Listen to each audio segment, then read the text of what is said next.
Hey guys, thanks for joining us today on Handy Storytime, where each day we share some of our favorite stories. Today on Handy Storytime, we'll be reading Not Your Typical Dragon by Dan Barrow and illustrated by Tim Bowers. Crispin Blaze was born into a proud family of fire-breathing dragons. Every blaze breathed fire, explained his father. I breathe fire, your mother breathes fire.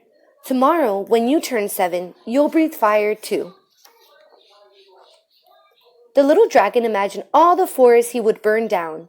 He dreamed of all the castles he would destroy. He also considered boiling water to make tea, but he didn't tell his father that. The next day, Crispin sat among family and friends as a big cake was brought to the table. Who will light the birthday candles? His mother asked. I will, declared Crispin. He could feel a tingling inside his tummy, but when he opened his mouth, fire did not come out. Whipped cream came out. Crispin! Shouted his father. Dragons breathe fire. What will the neighbors think? Worried his mother. I love whipped cream, said his little sister Ashley. The little dragon was whisked off to the doctor the very next day. Please fix my son, demanded Crispin's father. What seems to be the problem? Asked the doctor. Crispin opened his mouth and breathed, but fire did not come out. Band-Aids came out. I see, said the doctor gravely. Dragons should breathe fire, insisted Crispin's father. We were low on Band-Aids, mumbled the nurse. The doctor sent Crispin home with medicine. He swallowed 2 teaspoons before going to school. It will help you become a real dragon, said his father with a wink. After school, Crispin joined his fire-breathing practice. One by one, little dragons aimed their fiery breath at stacks of logs until they burst into flames.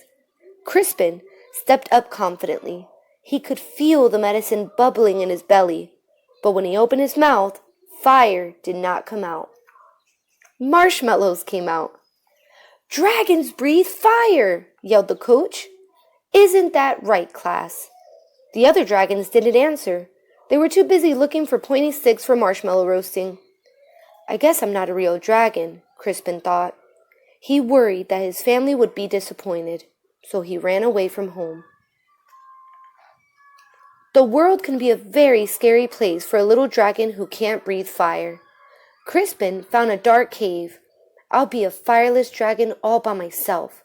I won't bother anyone, and no one will bother me. An hour later, he had a visitor.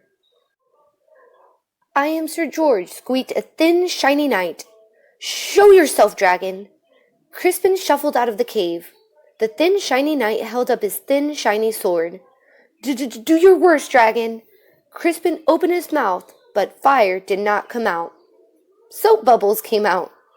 Don't you breathe fire, dragon? Crispin shook his head. I can't. Sir George moaned, but my father insists that I fight a fire-breathing dragon. It even says here in my book that your typical dragon breathes fire. I'm not your typical dragon, Crispin explained. Sir George sighed. I can't go home. Me neither, Crispin nodded. But then he had an idea. Maybe your book could tell us what to do. Of course! Sir George searched through the pages. It says it's probably just your diet. Sir George fed Crispin spicy curry, scorching chili, and blistering salsa. Crispin opened his mouth, but fire did not come out. Red party streamers came out. At least they're the right color, said Sir George kindly. Sir George searched through the book again. Aha! It says it's probably your attitude. Sir George showed Crispin how to look mean and angry enough to breathe fire. Crispin opened his mouth, but fire did not come out. Soft, cuddly teddy bears came out. Said Sir George. We may have taken a step backward. It's no use, Crispin sighed. I'm just not your typical dragon. But Sir George was not ready to give up. Aha! The book says you're too stressed. Sir George made Crispin close his eyes while he described a quiet, relaxing day at the ocean. Do you feel calm? Now imagine 100 shiny knights attacking you. Crispin opened his mouth, but fire did not come out. Beach balls came out. Well, that's just plain weird.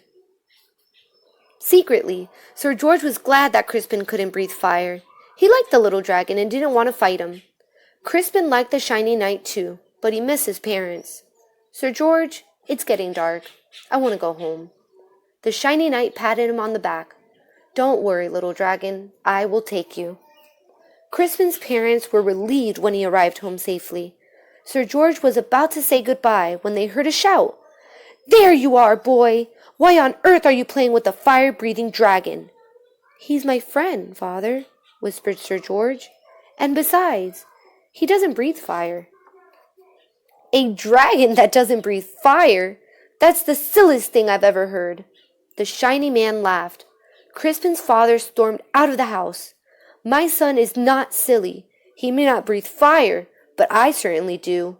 Crispin's father let out a powerful spray of flames. Do your worst, dragon, declared the shiny man. But then the flames scorched the lawn. That's enough, honey, said Crispin's mother. The flames singed the fence. You've made your point, dear. Now stop showing off, she scolded. Then the flames ignited the roof.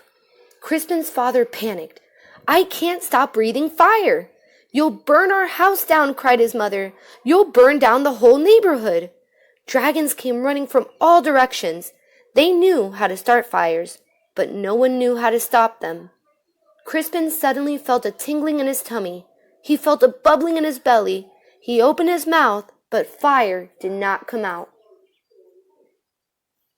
A gush of water shot out.